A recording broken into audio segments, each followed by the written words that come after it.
Hello everyone, welcome back to my channel, Business Central Musings, and we continue today our adventure through what's new with Business Central 2024 Wave 2. Today we are going to look at a new feature for AL developers, and this is the usage of a new keyword, and the keyword is this. This new keyword in AL, it's coming from object-oriented programming languages. I've seen it in C# and I think in C++. So let's get going and see what we can do with it. So first we're going to look at the page where the new keyword was announced. So we are on Business Central 2024 release 2 wave 2, and somewhere here under development we have the use this keyword for code unit self-reference. So one of the usages for the keyword this is that you can call a function that receives a code unit as parameter, and if you want to pass that parameter, that code unit, the code unit itself, then you can use this. We're going to have a look pretty soon, and yeah, let's have a look at a few examples.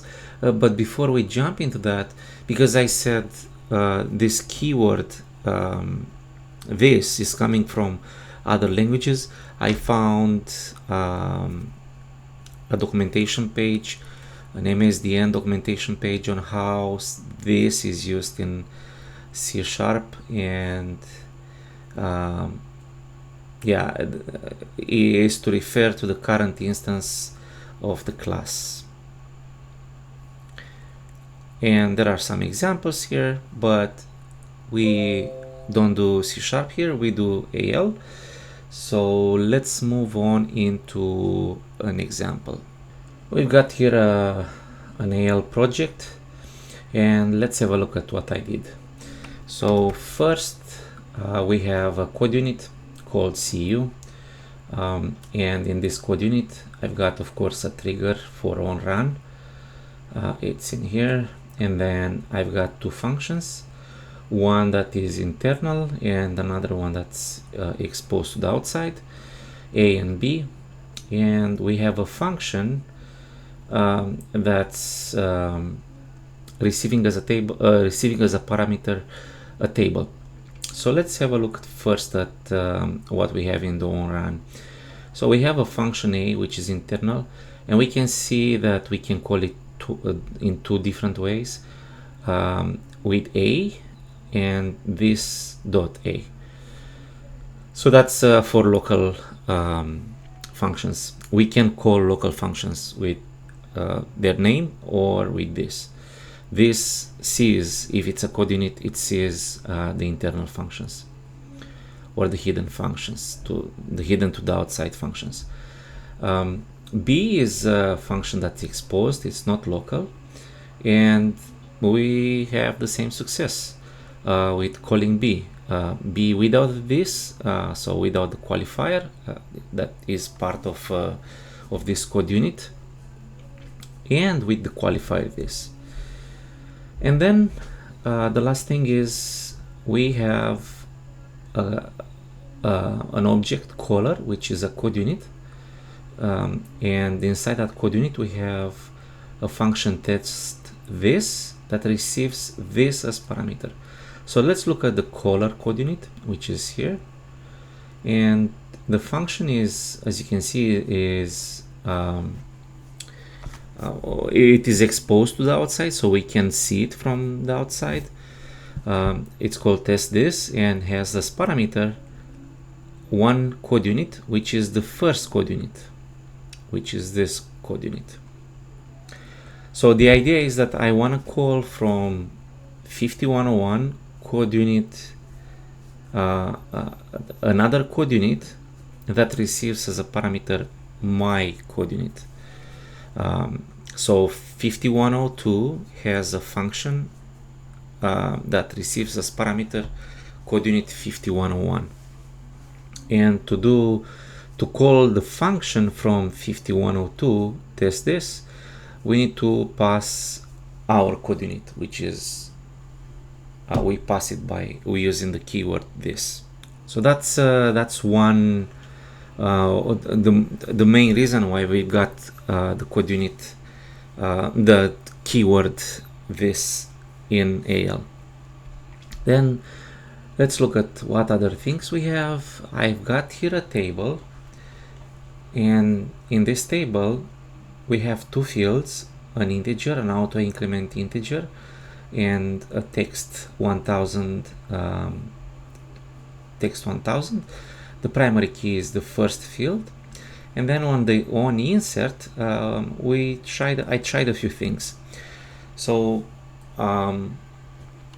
initially I tried this dot a. A is there are two functions, a and b.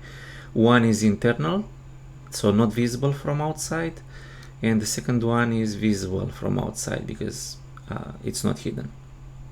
So this dot a works, a also works, and if we try to call rec.a, it's not working because a is local, and when we call rec functions, all the functions that will appear with IntelliSense under rec have to be visible from outside that table. So rec.a doesn't work.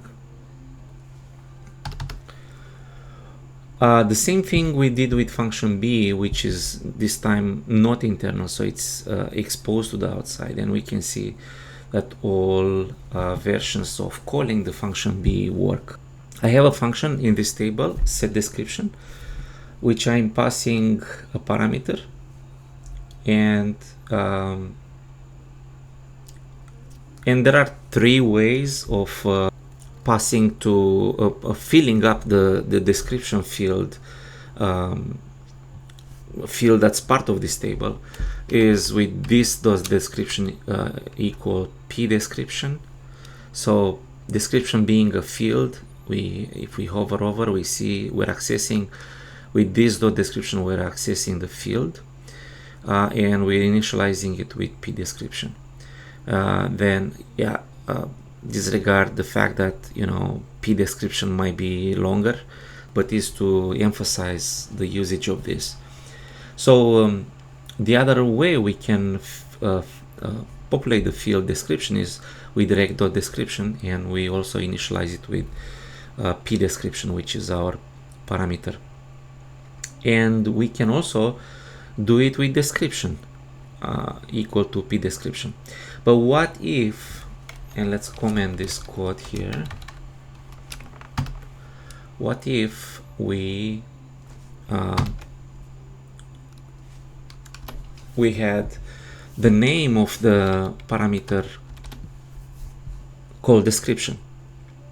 It's is the naming convention that even Microsoft uses, the Pascal case. So local variables, parameters, and global variables, they are all Pascal case. So we use description here as our parameter, and with this description the things are very clear. We're accessing the field description that's part of the table.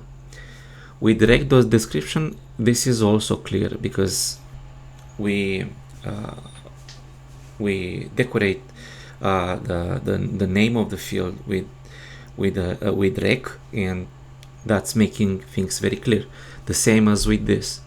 But in the last case, is not that great. It's not that clear because now we've got parameter being initialized with the parameter. So that's why I went with changing the name of the parameter with having this makes it clear that we're referring to the field description, and not to a global or a local or a parameter. It's clear, it's the field, this is the field description that's part of the table where we are right now. We are in a table called this table. And the last use case is, so I'm in a table, I have a function, and I want to pass the record rec. This might be exactly the same. cu.set table rec. These two are similar. I can pass the table, the record, the current record with this or with rec. And if we look at set table, we have just the parameter, nothing going on here, but we should be good to go with both calls. So going back to the beginning, the main reason why we've got the keyword this is because now we can pass this as our current code unit to a function that accepts as a parameter our code unit. And the second reason is to make things clear that we're referring to a field of the table and not to a global variable or a local variable. That's it. If you liked the video, if you want to stay current and be ahead of everybody in your team, please subscribe, and I'll see you in the next one.